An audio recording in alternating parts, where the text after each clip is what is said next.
Ladies and gentlemen, boys and girls, welcome to another episode of the Coffee Roaster Warm-Up Sessions podcast. Today, we're going to be diving into a little bit of troubleshooting of your filter coffees, your espresso coffees at home. Kind of talking a little bit more about brewing like we did last week, which a bunch of people for some reason listened to last week's episode. Nice. Which is a win. And a handful of you guys also picked up pretty much the entire roast of our no label dial-in batch. So those probably have already, hopefully, I don't know, are getting delivered. Hopefully by the time you're, listening to this episode, which is awesome. So a bunch of people just got some tasty coffees heading their way at a discount. But if you didn't pick it up, those coffees are going to be dropping in the next couple of weeks. We're just waiting on Labels. The labels to be done. They're getting printed. Yeah. I mean, feels like it's always such a like a thorn in the flesh, like waiting on labels to be done and getting shipped from Florida. Yeah. So I was kind of afraid actually because of the hurricane. I'm like, multiple. Yeah. Dude, I don't know if we're going to be able to. Yeah. I mean, not that that's a problem compared to getting hit with a hurricane. That's not what I'm saying. But I'm saying it does affect business. And so, but seems like they're going to be getting those done and shipped out our way. So hopefully in the next week or two. But That'd be good. Yeah. Sorry, I was so focused on pouring this batch. Oi.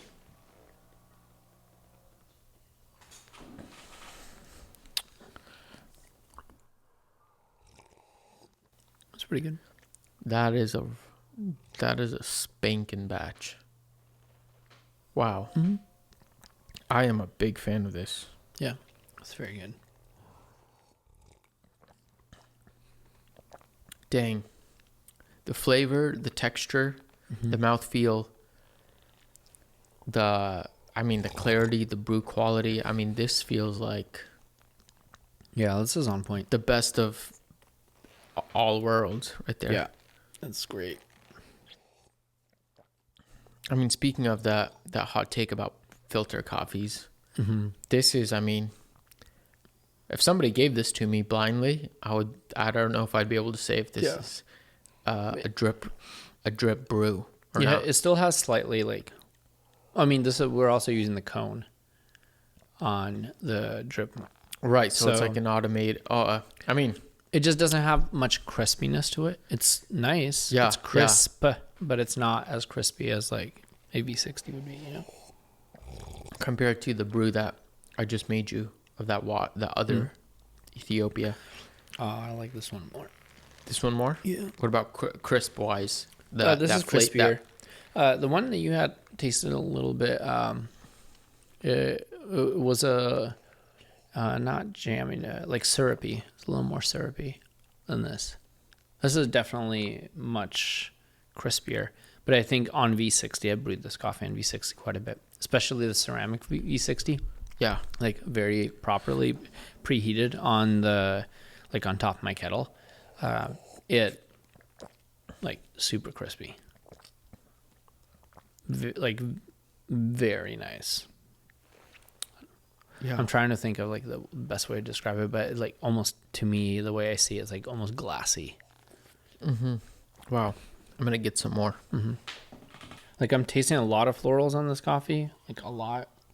Yeah, it's a lot of like candy, delicate florals. Yeah, very just soft and gentle, but still very flavorful. I don't know. I don't want to say it reminds me of like a tea, but like a like a very light and delicate. Unless tea. you're thinking like like a jasmine tea. I don't know if this is right, but coffee blossom. Like I don't know. Maybe I'm talking about. Maybe that's not the right way, but it's just. It's just so nice. I think was it this coffee that I got either cherry blossom or orange blossom? It's all in that. Yeah, man, and even as it cools, it's like there's like some peachy stuff going on. Yeah, but the peach isn't.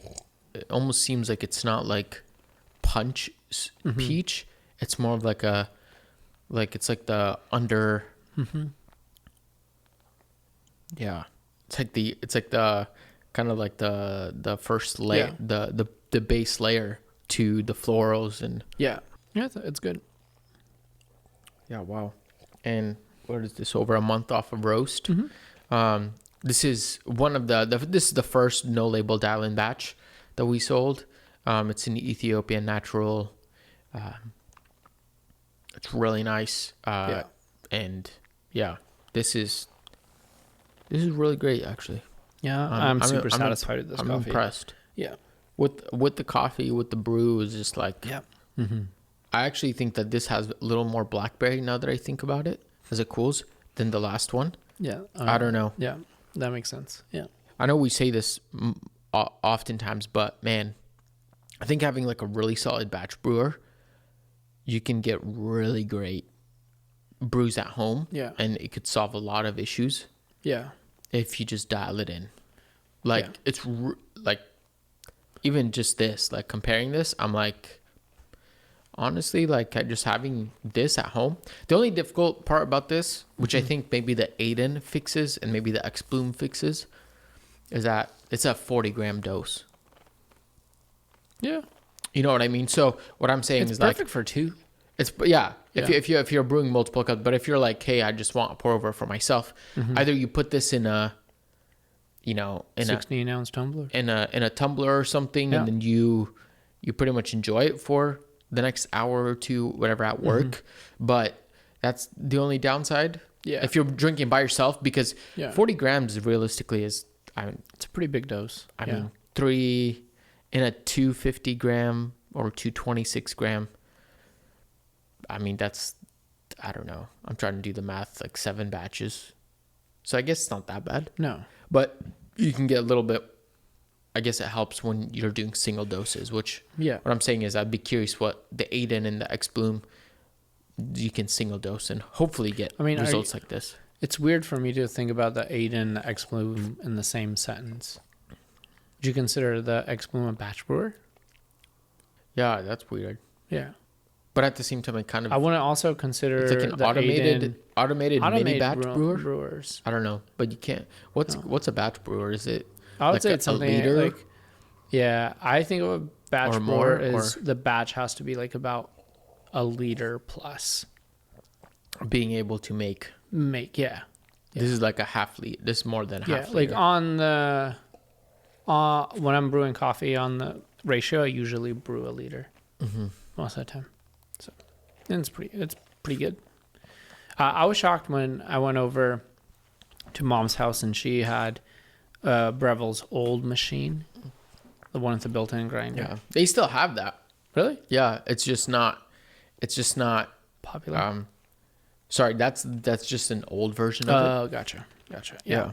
The coffee was great. I was shocked. Yeah. I don't know what you threw in there, some blend. Yeah. In her grinder, but it was great. I was shocked and it's a fully automatic, like she just presses some buttons. The coffee is ground, right? Dosed. It's one of those brewers. Yeah, it grinds. It has like the cone and the grinder right inside, which I think is actually kind of like a neat idea. It's kind of like X Bloom without programming recipes. Yeah, it's true. For a batch brewer. But the burrs in there suck. They're terrible. They're like plastic. They're literally like plastic burrs.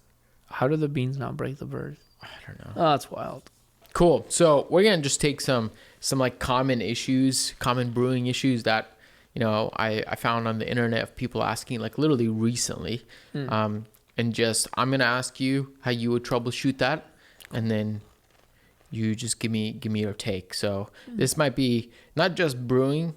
It's all mostly brewing. Just might be in different avenues. But somebody picked up Manhattan's Letty Bermudez, and he's looking for advice, and is saying, "Hey, I'm down to only have 125 grams in the bag. Some people are saying 3 to 4 weeks of resting. Some are saying this needs 6 to 8 weeks of resting, and." He says, can anyone share their experience on this coffee and rest time so I can better figure out if I should brew it now or rest another few weeks? And he's using one of, I think, Lance's recipes on pour over. That may be relevant or irrelevant, but I know you've brewed Lady Bermudas many times. But this isn't necessarily maybe only about Lady Bermudas, but more in resting in general. What's your take? When do you feel like you got, whether that's for espresso or for a filter? When do you feel like, okay, I'm okay with not resting this and I can enjoy it? Or when do you feel like you can, and especially like some of our coffees, we're cupping, but I don't know. We were just talking about a coffee like last week or something, but we were talking about it. You were brewing it and it was like a week off roast. How do you think about that? Usually, especially like at home, there's a little more give because there's no pressure in like getting through a bag, right? You can buy multiple bags and just enjoy them and whatever. If one has to rest longer, it's fine. In my opinion, it's not a big deal. I think also in a cafe setting, it's more or less tracking inventory, and that in rest time is a big deal. Because if you don't have enough rested coffee, you're serving, which some cafes, in my opinion, make the big mistake of serving coffees too fresh. It's rarely do I see people serving coffees too old. It's usually too fresh. And that's why I would lean like, dude, espresso can totally be fine 4 weeks off a roast. 100% fine. Like even over a month off a roast. It's totally fine. So to buy a bag of coffee on a shelf that's been roasted 3 weeks ago, I think you can safely dive in and start like trying it. I find it that especially on espresso, coffees tend to taste like my favorite mouthfeel on a coffee and overall taste is around 4 or 5 weeks. Depending. Especially, I think Letty, I brewed on filter. I might be wrong, but as far as I remember, like 6 weeks off a roast. Sometimes. Yeah, and it was totally fine as well. What are you looking for when you're dialing in a coffee and you either have to decide, do I need to just put this to the side a little bit, or can I dive into it? What are some of the things that you're looking for? I think a lot of the times extraction time will give that away. Like if the coffee is like you're having a harder time to extract, your extraction times are longer, and the coffee still tastes too bright. And you're like, hey, what's going on? You're not getting all of the flavors out. There's like an imbalance. I'm like, oh, okay, the coffee can sit around, rest a little bit more. You know what I mean? Like that. So like that's a decent indicator. But a lot of the times, like even fresher coffees just don't have the fullness of the coffee. And that's really, really hard to know if you've had the coffee for the first time and you don't have as much experience brewing a coffee like that or that specific coffee. So therefore you're like, okay, how much fuller and crispier can this coffee get? You don't know. But if you're familiar with it, you'll taste the difference. So that's what I find. And then it's like, at the end of the day, there's more full. Like someone asked me this too recently, a few weeks ago. I'm like, you won't get a bad cup if you taste it 2 to 3 weeks off a roast. Or someone Taylor actually asked me like, hey, well, how do you cup coffees like a day off of roast? But then you say they taste better like 5 weeks off a roast. Right. What was your cupping indicating? And I'm saying, no, your cupping is going to indicate what's there. It's not going to yield the best optimal flavor from the coffee. It's going to indicate like what's there. You know what I mean? I'm also saying not saying that cupping isn't going to give you all of the information like you need about the coffee. I'm not saying it doesn't. I'm saying it does, but you're not cupping just simply to enjoy the coffee. You're doing QC. You're looking for different things, and cupping is also way different than extracting a coffee or doing a pour over. Which I think from that, I think that the extraction process difference in a cupping and pour overs actually, I think especially in the early days, makes it more enjoyable actually in a cupping than a filter. Yeah. Like if you were to compare like a filter a day off roast. Yeah. Or same day. Yeah. with the cupping, I'm guessing, I haven't tried this, but I'm guessing is going to taste better Yeah. any day Yeah. than the filter roast. And simply because I think there is something that's happening where you have coffee's a little too fresh, too gassy, which is causing some, resistance in extraction where, especially with it percolation. Yeah, percolation. Yeah. Where a cupping's like, cool, it's just sitting there in water. Right. And it's kind of simple. I don't know. Yeah. So extraction, like you're saying, I agree with, and that's what I'm saying. If I wasn't clear, is that the way you extract the coffee is definitely going to matter. Yeah. But then, would you then also say that a French press a day off a roast would taste better than a filter off a day off roast? I'm not quite sure. Yeah, I'm not quite sure. Might be worth just experimenting. Yeah. Cool. So I think it never hurts to wait. If you're second thinking, you're guessing. It never hurts to wait another week if you want. Mm-hmm. And if you're, it's not like the coffee's going to get bad. It may just taste a little less crispy potentially. Yeah. If you waited quote unquote too long. I have a hard time even admitting that you can wait too long. I'm so used to coffees being like well over the best before date that people used to say, man, you have to drink coffee 3 days off roast to 10 days off roast. After that, it's stale. Yeah, and maybe that was dark thing. roast. That was the thing. Well, that was the thing actually at some point. I mean, you were telling me back the counterculture days what they were. Oh yeah. The blue bottle. Someone from Blue Bottle. Where I was like, dude, what? You're like serving espresso 3 days off roast? I'm like, bro, what? So exactly. But so it never hurts to wait. But the coffee definitely. I think coffees, and this just probably is not just for like ultralights. Mm-hmm. Even though they probably need more resting, but anything like in the light roast range, even if it's pushing medium a little bit, never hurts to wait. Yeah. So, speaking of extraction and clogging, somebody said, just got a 5.5 minute brew in my switch using the exact same recipe and pour structure as I have for months. Mm-hmm. Usually I only hit 3 minutes at most. This coffee is 2 weeks off roast. WTF ? Brewed using a switch and added his parameters, and it's in Ethiopia from Say. So classic. What do you think is happening here, and what can be fixed? And the title is Holy Clogging. Yeah. One thing I would do is just going coarser may not be the solution. That's where what does that do? Going coarser? Oh, you're just trying to decrease the amount of fines. It's still going to have fines. But right. But I mean, if you go too coarse, it may not fix the issue. It'll still have fines. It'll probably taste weak. Right. And like slightly under extracted, but also have bits of over extracted flavor. Mm-hmm. It'll taste even worse. You'll have way bigger range. You know what I mean? If you go really coarse. Right. But I think a easy solution, decaf does a similar thing. Switch is also, I'm curious what filter is on a switch. Changing up your filter helps. Like we mentioned this in the last episode. Yes. I usually brew Ethiopian coffees with the sea breeze filter. Works like a charm. And I almost don't adjust much grind size. Just works excellent. But then also, like I think Lance talked about this, trying to get your fines to stick to the top.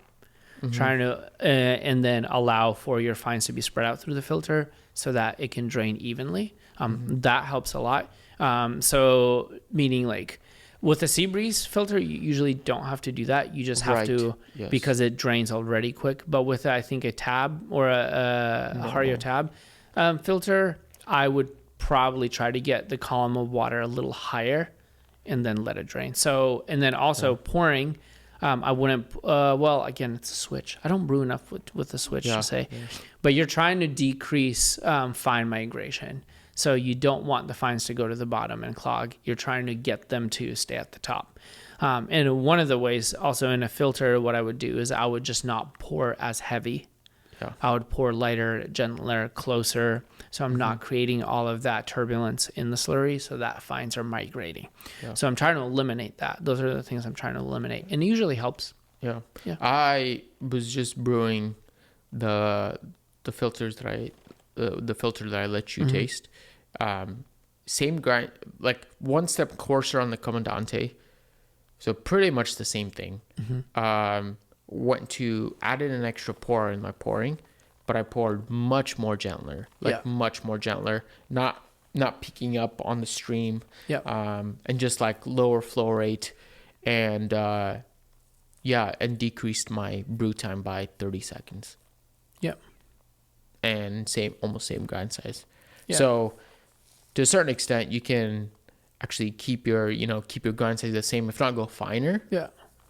But just, especially if you're doing multiple pulses, like you should, I would not, you shouldn't, but I would recommend avoiding a lot of swirling. Because swirling can cause a little more clogging as well. Yeah. So sometimes on an Ethiopian coffee, instead of swirling at the end, I'll just do 2 taps. Yeah. And it'll still settle everything. It'll get what you need the swirl to do, but it'll settle the top of the bed, but it won't like clog as much. Yeah. Going back to the Sea Breeze filters, the benefit with using that, I think, to change your extraction is that you can still swirl, you can still pour aggressively if you want, and you can actually maybe even go finer. Right. Yep. So you're still getting the umph and flavor that maybe you might not get if you're just going very coarse to try to eliminate that. Yeah. But then it's still drawing down pretty quickly. Yeah, so exactly. Sea Breeze filters are like a very leverage. good fix. Yeah. In that. Yeah. Yeah. Or also, maybe using like a faster brewer, which I don't know if this is quite the fix. Like you can still get a good brew out of the Hario V60 and figure it out. Yeah. But like my Oria with the Kalita Wave filters, the classic, I mean, that usually does the trick. Yeah. Of course, you're getting a little more bypass and stuff like that, but it's a different texture in the cup. Yeah. Somebody saying, hey, I've been making pour overs for a year or so. I've been enjoying it greatly so far, but as the title suggests, I bought a cheap burr grinder. It's a DeLonghi grinder because I wanted to dip my toes in this world. Is it correct that a better grinder makes a world of a difference, or is my girlfriend correct that I only want to upgrade because I've read the one that I have is low tier? I like the coffee it makes, but I find it hard to extract the flavor notes of different light roasts. I mean, that statement at the end kind of says it all. The person likes the coffee. So that's like, well, what are you trying to change? If you're saying, I don't like the coffee, but then the other half of the sentence says, I'm having a hard time extracting. So that's confusing to me. Do you like extracted it? coffee? Or do you not like it? And are you saying then you're probably brewing coffees that are quote unquote darker? Yeah. And then some lighter, which makes sense. Like, I think like if you're used to coffee just tasting like dark and bitter and you're, then kind of doesn't matter and you enjoy that, like, okay, cool. That's fine. Yeah. But if you're trying to get the other light roast coffees to taste balanced, have a good acidity, have good like perceived sweetness on it, you're probably going to struggle with that grinder, and therefore you're not liking your coffee at that point, right? So yeah, grinder 100% plays a big role. Like I have 3 grinders at home for that reason, not because they look cool, not because I want to take up room in my brew bar, but because I need different grinders for different extraction methods. Right. Not all grinders work the same. Like I would be shocked when I used to see like people trying to use one grinder for like espresso and batch brew and like almost not tweak much of the settings.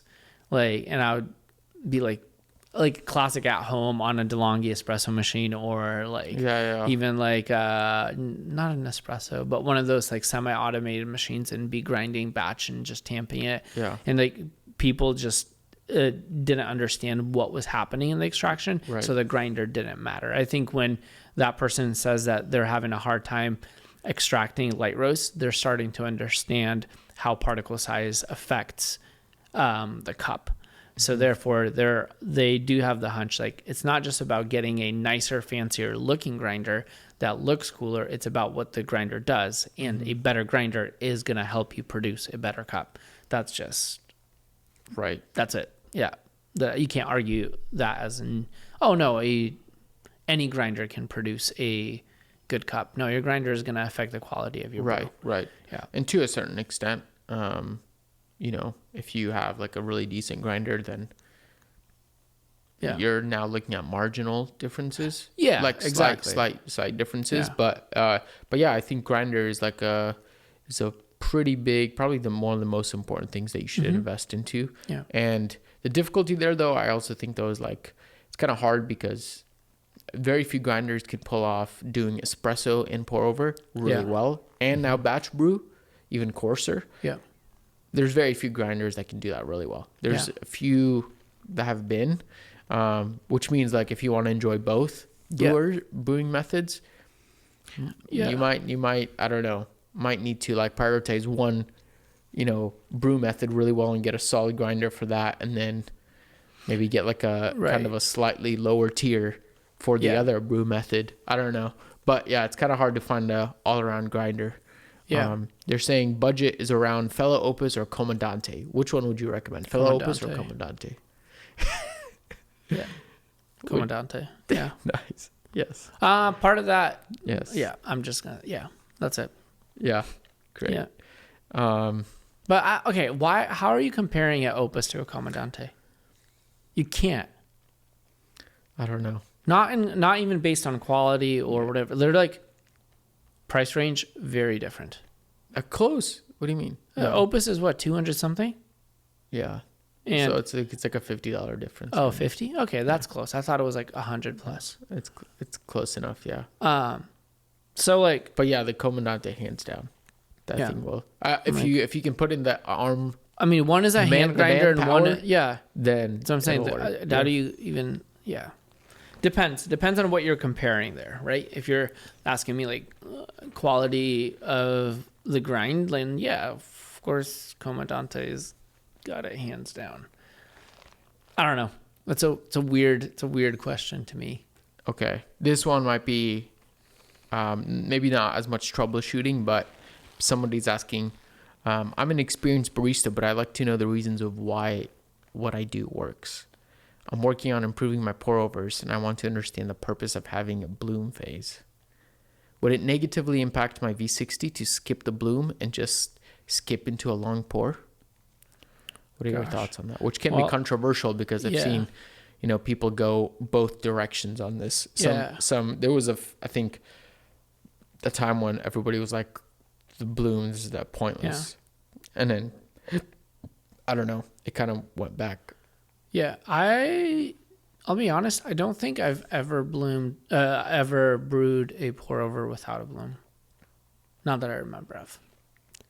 Like, and simply because like, I think that initial stage of saturation, like, yeah, we always talk about the bloom stage is about quote unquote degassing the coffee or releasing the gases and all that. That is happening. That's why the coffee actually blooms like a flower. That makes sense. I remember those are some of my first memories about noticing the difference between roasts and seeing like, man, this coffee bloomed and this one didn't. Why?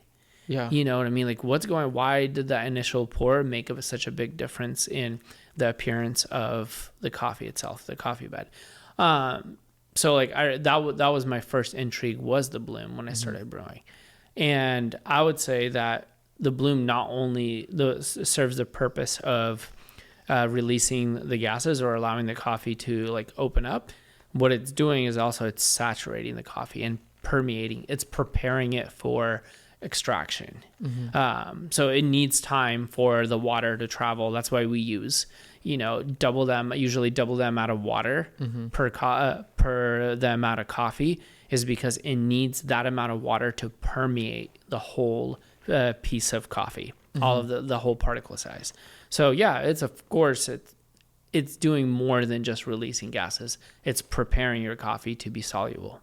So and technically brewing it. And it's as soon as water hits, it's actually brewing. Yeah. But that initial stage, the saturation stage, is like where it's doing all that prep work. Yeah. Lance in one of his videos compared like brewing, like blooms of like 45 seconds, a minute and a half, and even up to 2 minutes. Right. And he said it was easily like, coffees brewed with like a 2-minute bloom were easily higher extracting cups than with less. So it's like whatever it is, and yeah, I'm not sure if I know the science behind it, but whatever it is, it does make a difference. If the longer you're blooming, the more extraction you're getting out of your cup, it must be beneficial.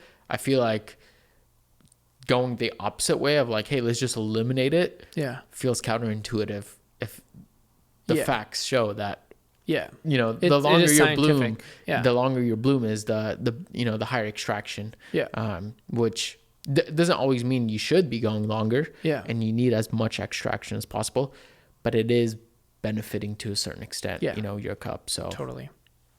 How long is your bloom right now? I was gonna say, my roughly 40 seconds. A little over 30. There's a few things I'd mention. If you also, like when I'm talking about saturating the coffee with water, if you look at the fact, if you put 50 grams of water, you won't get 50 or more grams of liquid in your vessel. Right. So where's that water going?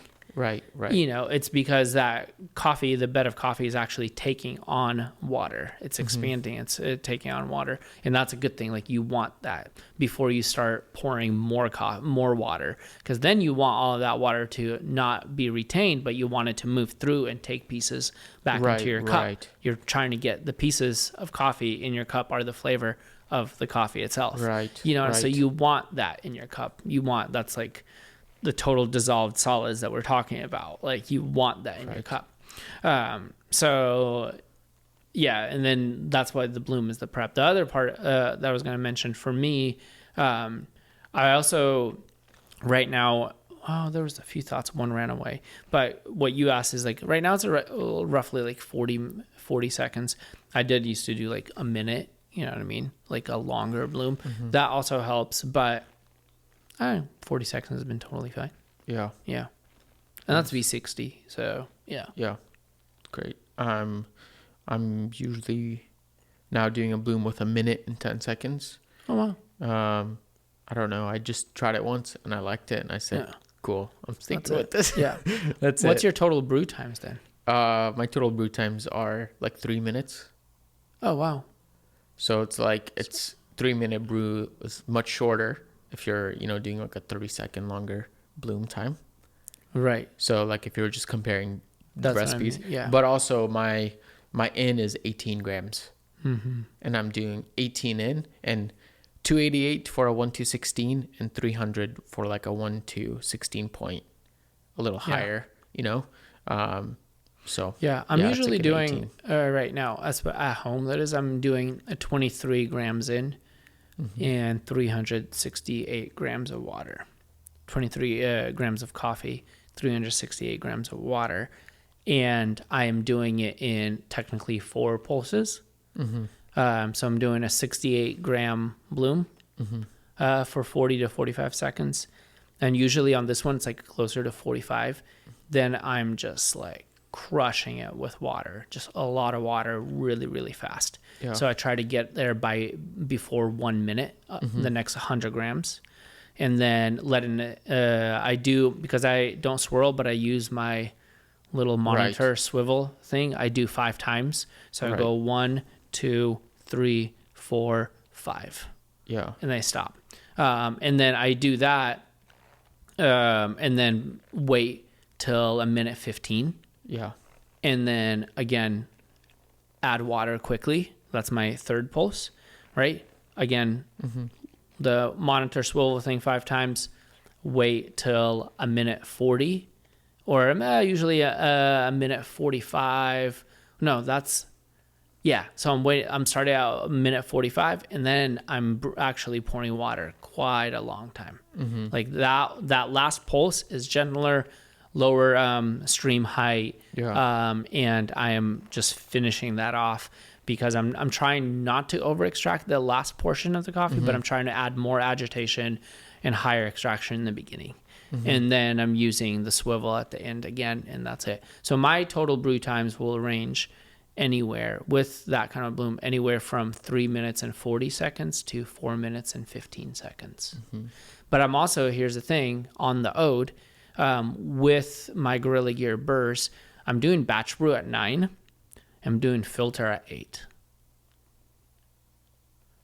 On the Seabreeze Okay. filters, I'm usually going to 5.75. Okay. Very big difference. Because of Yeah. the multiple pulses, yeah. Yeah. I guess if you're doing, 8 on your grind size, slightly finer than batch brew, Yeah, then slightly. you're kind of banking on higher agitation, Yes. more movement. More, yeah.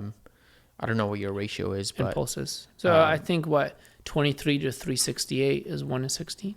23. Let's do this. 368 divided by 23. Yeah, 1 to 16. So yeah, which then you're just banking on high agitation doing, but also going a little coarser rather than finer. I think might help. It's safer in my opinion. It's a little safer. Yep. It might soften out your brew. You might not get as many of those like bitter Harshness, compounds, which is like, I think for a while we were saying, I mean, the industry was like, go as fine as possible and then back out. Now it's like, oh no, maybe actually hang out coarser, but and I'm brewing off of boil too. Yeah. You know. Oh, interesting. Okay. So. Yeah. Yeah. Which you can soften a little bit of the zingy acidity like by going slightly cooler. Yeah. But something else I heard from Lance's video today with Dr. Samuel Smirke. He said that water, your ratio is one of the biggest indicators of extraction. So like if your easy way to get more extraction is just increasing your ratio. Yeah. Yeah. And that's like something I think is worth like reminding yourself of like, hey, you want more extraction? Don't do anything. Just add. That's how I fine tune espresso. Like it's and that's also, this is like, speaking of espresso, that's how I make espresso at home. Yeah.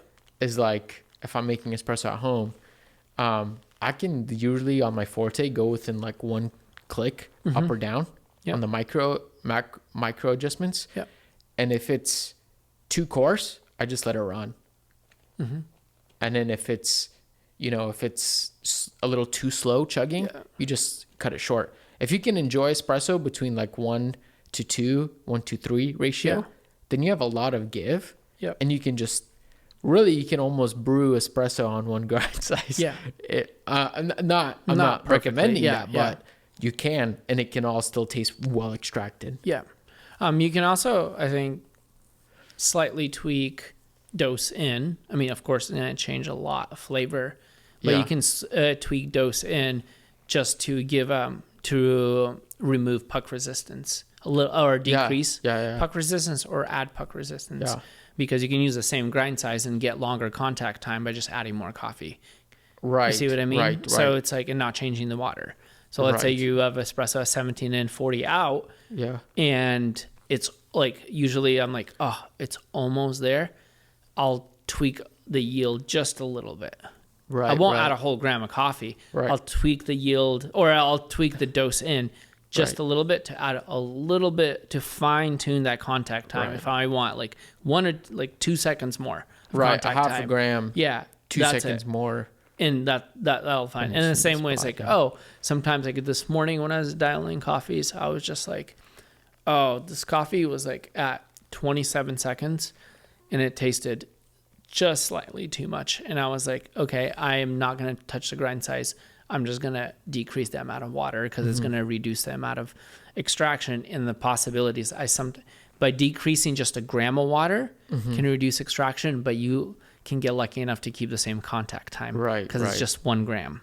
It's basically like that very last bit. Yeah. So like I would get shots almost at the same time that were tasting better, but they had 1 gram of water less. Yeah. No, hopefully there was a golden nugget that you took from this that you can take for your own home brewing, espresso or filter. But yeah, thank you so much for listening to another episode of the Coffee Roaster Warm Sessions podcast. Remember, if you want to pick up some tasty beans, we have a really tasty selection right now. Actually, if you are geisha, I discounted it a little bit. So if you want to pick some of that up, it's tasting still ripping. Yep. I know I cupped it a few days ago, and so if you're looking for some tasty coffee to brew at home, there it is. But as we always say, remember, reflect what's good.